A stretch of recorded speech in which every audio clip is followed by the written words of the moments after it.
नमस्कार, CSK news में आपका स्वागत है दोस्तों। आज दिन भर की जो फटाफट ब्रेकिंग न्यूज़ निकल के आ रही है कि करके आपको विस्तार से बताएंगे दोस्तों। बिग ब्रेकिंग, चीन पचा पाएगा भारत और अमेरिका की क्या ये दोस्ती। चेन्नई के तट पर पहुंचा यूएस का जहाज। चाइना के खिलाफ हो रही है बड़ी तैयारी। अमेरिकन नेवी के पहुंचने के बाद चाइना की मचे हलचल। दूसरी बड़ी अपडेट निकल के आ रही है, चीन को ताइवान पर हमले के लिए 20 लाख सैनिकों की ज़रूरत। जंग में क्या पूरी सेना झोंक देगा चाइना। वहीं अगली अपडेट, चीन पाकिस्तान की हरकतों पर इस तरीके से अब नज़र रखेगी भारतीय सेनाएं, पूरी तरीके से तैयारी।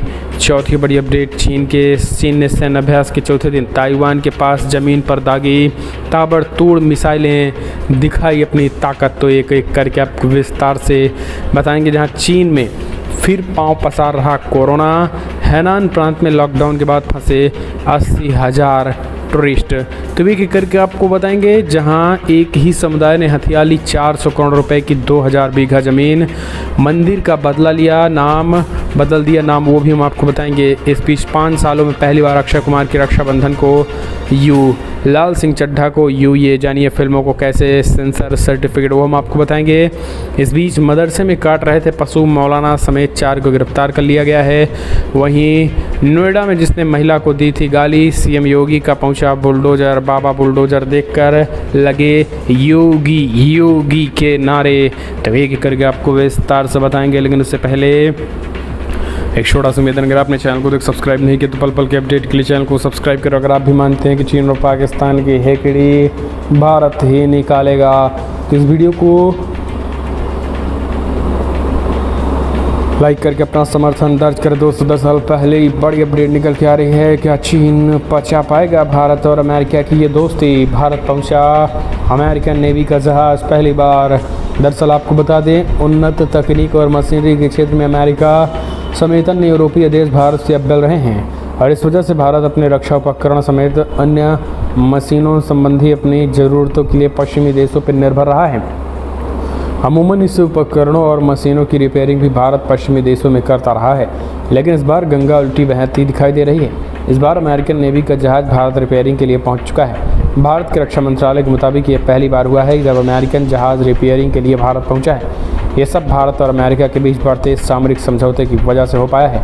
रिपेयरिंग के लिए भारत पहुंचे अमेरिकन नेवी के जहाज़ का नाम चार्ल्स ड्रू है, जो रविवार को चेन्नई पहुंचा है। समाचार एजेंसी ANI की रिपोर्ट के मुताबिक अमेरिकन नेवी ने जहाज़ की रिपेयरिंग का कंट्रोल LNT को दिया है, जो चेन्नई के कट्टरपल्ली स्थित शिपयार्ड पर इस जहाज़ का रिपेयरिंग करेगा।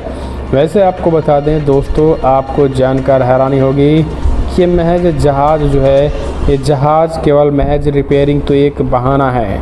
वैसे चाइना की ताकत को रोकना है, चाइना पे कंट्रोल लगाना है। चाइना की बढ़ती जो दादागिरी है उस पर कहीं ना कहीं तरीके से चोट करना है, उस पर प्रहार करना भी एक तरीके से ये पूरी तैयारी जो है वो दिख रही है।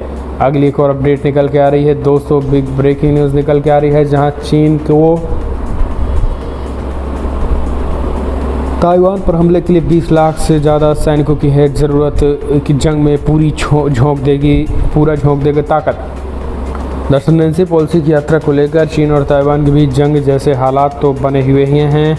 वहीं आपको बता दें, बड़ी संख्या में चीनी युद्धपोत और परमाणु पनडुब्बी ताइवान के नज़दीक लाइव फायर ड्रिल कर रहे हैं। इस बीच ताइवान ने अपनी सुरक्षा के लिए हाई अलर्ट जारी कर दिया है। राजधानी ताइपे सहित द्वीप के अधिकतर शहरों में आम लोगों को अधिकार हथियार चलाने की ट्रेनिंग दी जा रही है। अब इसी बीच विशेषज्ञों ने कहा है कि चीन को ताइवान पर आक्रमण करने के लिए 20 लाख सैनिकों की आवश्यकता होगी।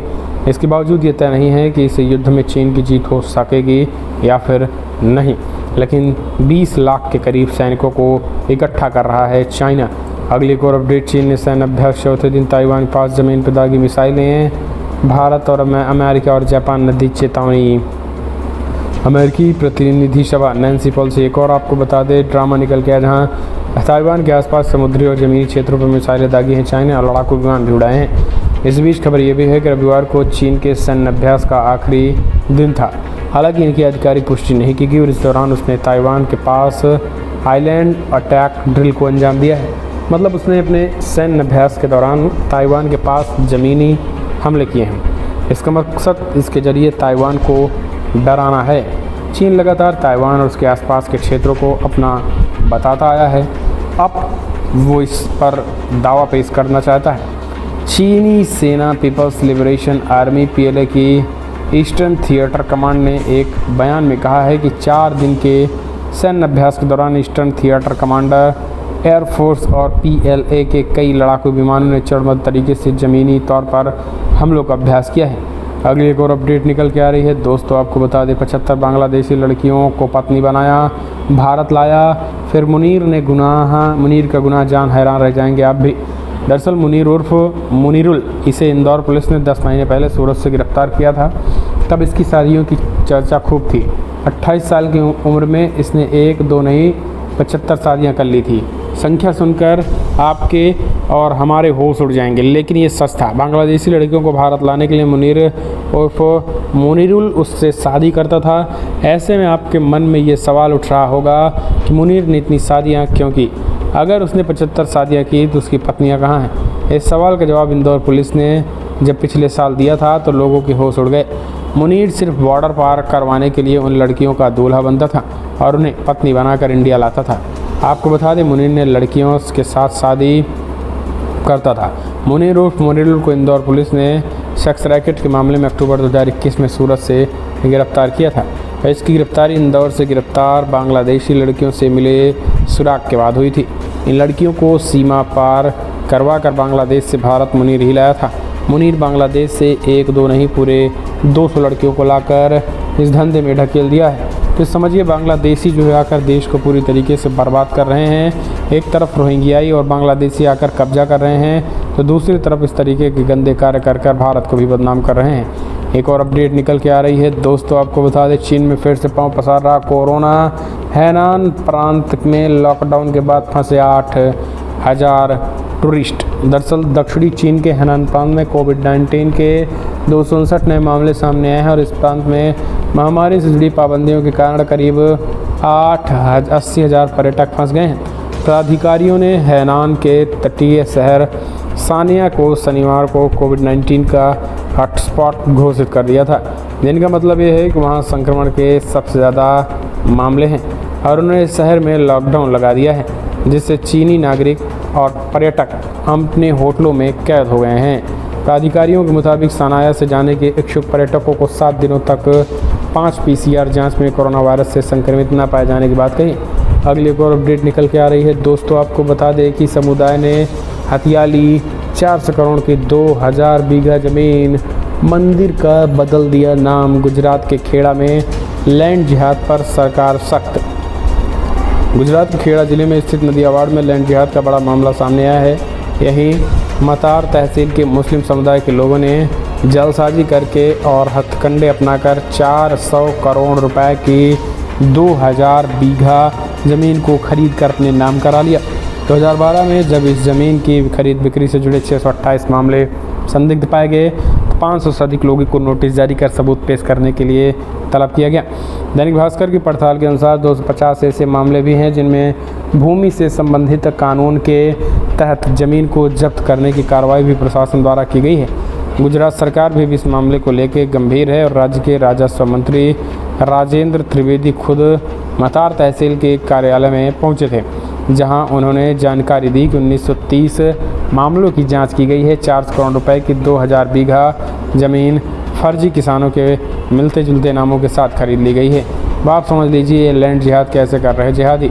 हम चलते हैं एक और अपडेट निकल के आई है दोस्तों, खनन माफियाओं ने की डंपर चढ़ाने की कोशिश, गाड़ी को पत्थरों से तोड़ा। बीजेपी की महिला सांसद पर जानलेवा हमला। राजस्थान पुलिस पर लापरवाही का आरोप। दरअसल राजस्थान के भरतपुर से भाजपा सांसद रंजीता कोली ने आरोप लगाया है कि खनन माफियाओं द्वारा उन्हें मारने की कोशिश की गई। आरोपों के मुताबिक खनन माफिया ने उनकी कार पर तब हमला करवाया जब वो दिल्ली से वापस आ रही थी।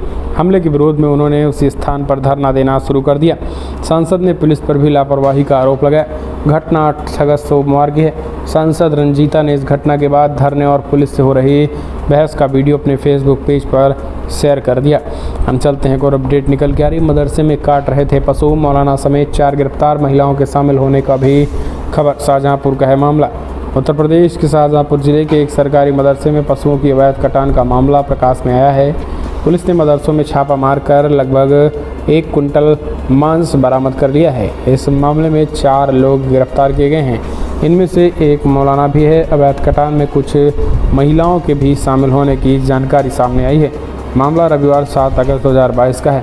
शाहजहाँपुर पुलिस के मुताबिक कांटा थाना क्षेत्र के मोहल्ला पट्टी में ये सरकारी मदरसा है और पुलिस को मुखबिर ने यहां अवैध पशु कटान की जानकारी भी दी है। जानकारी पर कार्रवाई करते हुए पुलिस टीम ने मौके पर एक भैंस का निर्ममता से कत्ल करते हुए सादात कुरैशी, आमिर बाबर और मौलाना को गिरफ्तार कर लिया। अगली एक और अपडेट निकल के आ रही है। जो मोहसिन ISI के वीडियो दिखा देता था आतंकवाद का ट्यूशन, उसे बेकसूर बता रहा है आप विधायक अमानतुल्लाह खान। कपिल मिश्रा ने पूछा, आतंकियों को क्यों बचा रहे केजरीवाल गैंग। दोस्तों, दिल्ली में रहकर खूंखार आतंकी संगठन ISI के लिए फंड जुटाने के आरोप में गिरफ्तार हुए मोहसिन खान को लेकर नया खुलासा हुआ। जांच में सामने आया कि मोहसिन बच्चों को घर पर ट्यूशन देने के बहाने बुलाता था, फिर उन्हें ISI का वीडियो दिखाता था और उनकी गिरफ्तारी के बाद आम आदमी पार्टी के विधायक अमानतुल्लाह खान ने उन्हें समर्थन दिया है। अमानतुल्लाह खान ने अपने ट्विटर पर मोहसिन खान की रिहाई की मांग की। खान का कहना है कि मोहसिन पर जो इल्ज़ाम लगाया बिल्कुल गलत है। हकीकत में भाजपा और RSS मुस्लिमों को ISI के नाम पर बदनाम कर रही है।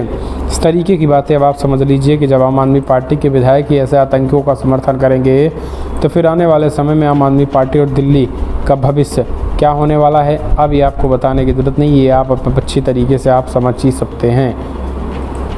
एक और अपडेट, अमेरिका को ग्रीन इकोनॉमी बनाने के बाइडेन के क्लाइमेट प्लान को सीनेट की मंजूरी। इलेक्ट्रॉनिक कारों पर होगी $7500 की टैक्स छूट। जी हाँ, अमेरिकी सीनेट ने रविवार को जो बाइडेन के महत्वाकांक्षी क्लाइमेट टैक्स और हेल्थ केयर योजना को पारित कर दिया गया है। इनमें आपको बता दें, बड़ी खबर निकल के आई है, जहां लगातार जो है वो चीज़ें जो है वो ख़राब होती गई और इसी बीच जो है अब टैक्स और हेल्थ केयर योजना को पारित कर दिया गया। इसे मध्यावधि चुनाव से पहले राष्ट्रपति बाइडेन के एक महत्वपूर्ण जीत समझा जा रहा है।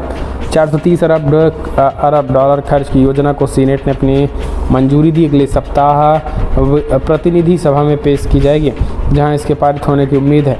NDTV.com की खबर के मुताबिक इस योजना में क्लाइमेट पर अब तक का सबसे बड़ा अमेरिकी निवेश शामिल होगा। क्लाइमेट पर $370 अरब खर्च करने का लक्ष्य 2030 तक ग्रीन हाउस गैस उत्सर्जन में 40% तक की कमी लाना है। बाइडेन ने बिल के पारित होने की सराहना की और कहा कि सदन को इसे जल्द से जल्द पारित कराना चाहिए। अगली एक और अपडेट निकल के आ रही है। दोस्तों, आपको बता दें बिग ब्रेकिंग, जहां श्रीकांत त्यागी 25,000 के नाम घोषित। जी आपको बता दें, बाबा का बुलडोजर पहुंचा तो लगने लगे योगी योगी के नारे। दरअसल आपको बता दें, महिला से गाली गलौज करने वाले श्रीकांत त्यागी नोएडा की जिस ग्रैंड मैक्स सोसाइटी में रहते हैं, सोमवार को वहां बुलडोजर ने दस्तक दी। त्यागी के अवैध निर्माण को दस्ते ने तोड़ दिया। इस बीच त्यागी को सरकारी गनर दिए जाने की खबरों का पुलिस ने खंडन किया। साथ ही फेज 2 के SHO सुजीत उपाध्याय को पीड़ित महिला की सुरक्षा में चूक की वजह से सस्पेंड कर दिया गया। 5 अगस्त 2022 को एक वीडियो सामने आया था, जिनमें त्यागी एक महिला के साथ अभद्रता करता दिख रहा है। फिलहाल वो फरार हैं और उनके घर में तहखाना होने का भी दावा किया जा रहा था, लेकिन परिजनों ने इनका खंडन करते हुए उसे स्टोर रूम में बताया है। मीडिया रिपोर्ट्स के अनुसार जब अवैध निर्माण पर कार्रवाई के लिए बुलडोजर सोसाइटी में पहुंचा तो स्थानीय लोगों ने ताली बजाकर उनका स्वागत किया। साथ ही योगी आदित्यनाथ जिंदाबाद के नारे भी लगाए। तो अब आप समझिए, बाबा का बुलडोजर कोई पार्टी वर्कर्स देखकर नहीं चलता। हाँ, कोई भी आरोपी होगा, उन सब पर बाबा का बुलडोजर समान रूप से चलता है। किसी भी तरीके से कोई भी चीज़ें रुकती नहीं हैं। हम चलते हैं, एक और अपडेट निकल के आई है। दोस्तों, आपको बता दें बिग ब्रेकिंग, जहां अगली खबर, नायडू के अनुभव युवाओं को गाइड करेंगे। राज्यसभा में PM मोदी के भाषण। दरअसल देश के उपराष्ट्रपति और राज्यसभा के सभापति एम वेंकैया नायडू सोमवार को राज्यसभा में विदाई दी गई। नायडू बुधवार को पद छोड़ देंगे और जगदीप धनखड़ 11 अगस्त को पद व गोपनीयता की शपथ लेंगे। और आपको बता दें, इसी सब को देखते हुए जो पद और गोपनीयता की खूब शपथ भी चल रही है। इस बीच बड़ी खबर ये निकल के आई है, जहां प्रधानमंत्री मोदी ने भी बड़ा बयान दिया और PM मोदी ने कहा है कि आज युवाओं को उपराष्ट्रपति से सीखने की ज़रूरत है। वेंकैया नायडू ने जितने काम किए, वेंकैया नायडू ने जो कुछ किया, वो कहीं ना कहीं अपने आप में बड़ी बात है और युवाओं को एक तरीके से सीखना चाहिए। फिलहाल फटाफट ब्रेकिंग न्यूज़ में इतना ही। पल पल के अपडेट के लिए